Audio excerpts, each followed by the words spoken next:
At that time, his voice shook the earth. But now he has promised, once more I will shake not only the earth, but also the heavens.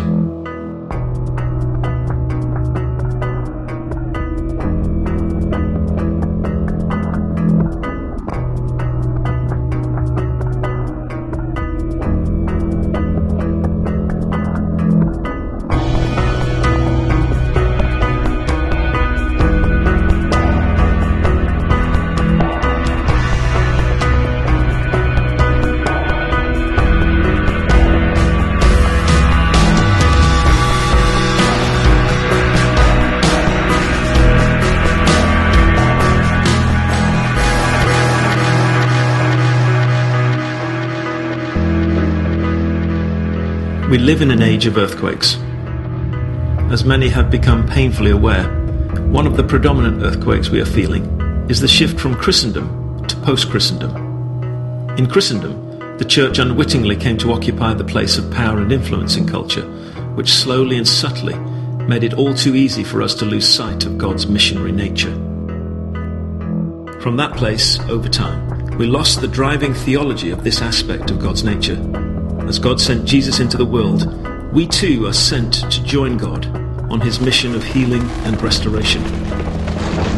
As Christendom obscured our vision of God as missionary, we likewise lost sight of the missional nature of the gospel and the church. Now, when the world is shaken, buildings and institutions that once seemed secure suddenly collapse. Sifting through the rubble, we have to ask, is the challenge before us simply that of rebuilding, or is it deeper? Something more profound? What if there are more cracks, still currently hidden from view, that leave other institutions fundamentally unstable? What if this earthquake is revealing something not just about the Western Church, but about seminaries as institutions, which train those who lead our churches? This is our story. These are our questions. To be fair, some seminaries are well aware of these cracks. Yet by and large, as we look around, it seems that most of the ways these schools are seeking to address them takes place at the cosmetic level. A little plaster here, some new paint there.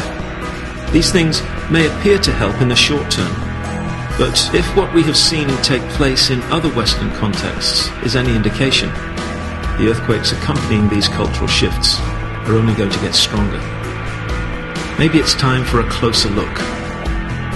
In Christendom, we developed systems of theological education that were designed to train our pastors and leaders to be managers and custodians of a religious system rather than missionaries and mobilizers of God's people. Yet when we look at Jesus and the early church, we see kingdom leaders who knew how to train and mobilize ordinary people to join in on God's mission in his world as disciples. In a world in which the church is pushed further to the margins of society with each passing day, we can't help but wonder if it's time for us to devote enormous amounts of attention to reimagining systems of theological education that are capable of equipping exactly these kinds of leaders. As we look at Jesus' relationship to his disciples, we have to acknowledge that helping them develop a capacity for mobilizing the people of God as missionary disciples was his chief concern. Unfortunately, this vision was largely lost within Christendom. And to the extent that our seminaries, like our churches, have been shaped by the assumptions of Christendom, is it possible that most seminaries simply haven't focused on, let alone been able to prepare leaders for a life and ministry of equipping missional disciples? While some may think this cultural earthquake is forcing the church to adapt to a new culture, in reality, it has revealed that for too long, we have lost sight of training leaders in the way of Jesus, for the mission of Jesus.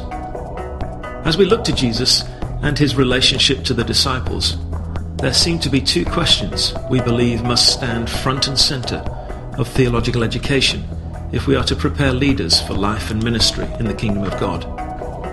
Number one, what will it mean for us to reimagine processes of theological formation that are designed to help students embody the character of Jesus?